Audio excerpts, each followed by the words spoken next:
Have you ever felt like you're just stuck? Like you're one more journal prompt, one more morning routine hack away from finally getting it right? Unlocking that perfect happy life they're all talking about? Well, what if I told you that the constant chase for a better you is actually the very thing making you miserable? Let's just start right here. Because honestly, maybe the answer isn't another 5-step plan. Maybe the most spiritual, most healing thing you can do for yourself today is just to rest.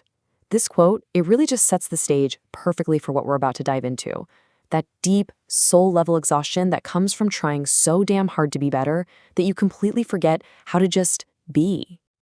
And yeah, that exhaustion, it actually has a name. We're calling it the self-help hangover. It's that super frustrating feeling when you've done everything you're supposed to do. You've consumed all the wisdom, you've watched the talks, you've read the books, but somehow you feel more drained and more inadequate than when you even started.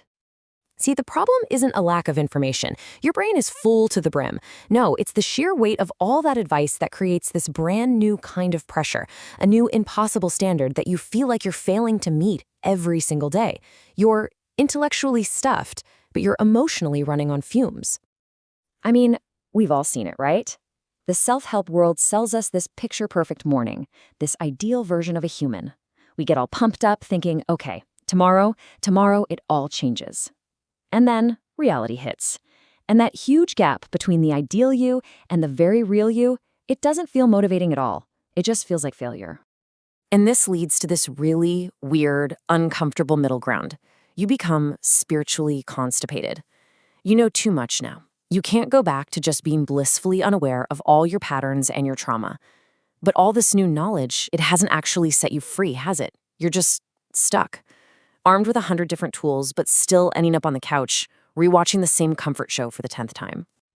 And this constant grinding pressure to improve, it always bleeds into another area of our lives, productivity.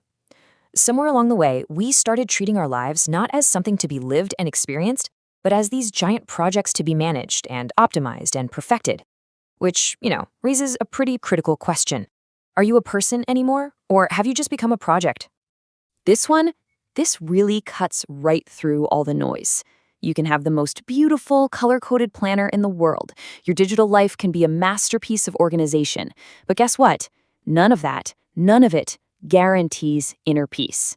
We've started to confuse the appearance of order with the actual feeling of being okay. In this obsession with productivity, it gets into everything. Simple, basic human things are now tasks to be optimized. We can't just rest anymore. We have to schedule intentional recharge blocks. We can't just daydream. No, we have to be manifesting on our vision board. We're literally not allowed to just exist unless we can somehow prove that our existence is being productive. So, what happens when your brain absorbs all this self-help and productivity language? Well, your inner critic doesn't just pack up and leave. Oh no, it gets an upgrade. It trades in its old, blunt insults for a new, much more sophisticated vocabulary. It's the same old shame, really, just dressed up in wellness jargon, perfectionism in a yoga outfit. The criticism gets so much softer and way more sneaky. It starts using spiritual language to make you feel like you're failing on some grand cosmic level. It's not just plain old self-loathing anymore. Now it's spiritual self-loathing. And somehow that is so much more exhausting. And here it is. This is the most toxic part of the whole cycle. Your upgraded inner critic doesn't just let you feel an emotion. It judges you for having the emotion. So you're not just sad. You're failing at being consciously sad. You're not just anxious. You're anxious that your anxiety means you're not evolving fast enough. It's a nightmare loop. And all of this leads to a pretty tough question we really have to ask ourselves. Has healing become this beautiful, eloquent way to just avoid the messiness of actually living? Are we using our self-growth journey as a shield to hide from the world? Seriously, think about it. There's such a fine line between protecting your peace and just isolating yourself because you're scared. It is so easy to use therapy speak, like, I'm just setting boundaries, to justify building an absolute fortress around your heart. But here's the thing. True healing, it has to be tested out there, in the real world, with real, messy people. Which brings us to the ghost that haunts so many of us on this journey. That idealized version of ourselves, that potential you. You know the one. They're always calm, always productive, always perfect. We get so obsessed with this imaginary person, and it completely poisons our relationship with who we are right here, right now.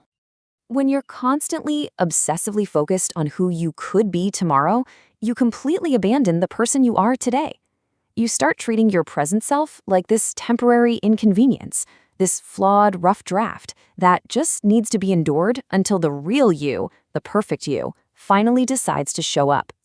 So where does all this pressure and striving and hustling lead? Well, for a lot of us, it leads to a moment of quiet collapse.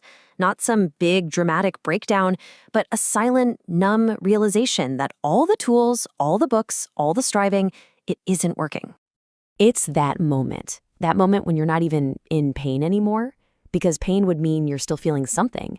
It's just numbness. It's the feeling of being spiritually buffered, like your soul has logged out and you're just sitting there, kind of haunting your own life. And then, in that quiet, broken moment, a really profound truth starts to bubble up. The realization that your worth isn't tied to your performance. You don't have to be high-functioning or inspiring or healed to deserve love and peace. Your existence, just you being here, is enough. The goal was never to become perfectly fixed. It was never to be completely healed. The real breakthrough is just letting go of the performance and finally allowing yourself to just be messy, complicated, imperfect, and completely, authentically real. And this, right here, this leads to the core message of this whole thing. What if we've been chasing the wrong goal this entire time? What if self-improvement has just been a distraction from the one thing that truly heals us, self-compassion? What if you just stopped trying to fix yourself and started trying to befriend yourself? Ultimately, the answer isn't about escaping your life and emerging as some new, flawless person. The real work is to stop waiting. Stop waiting to be worthy, stop waiting to be ready, and just start being present in the beautiful, messy, imperfect life that you already have. The goal isn't a new life. It's to feel fully, completely alive in this one. So what do you think? Have you ever felt that self-help hangover? I'd love to hear your story, so share it in the comments below. And hey, if this resonated with you, don't forget to like, share, and subscribe to The Wise Cut for more explainers that cut right through the noise.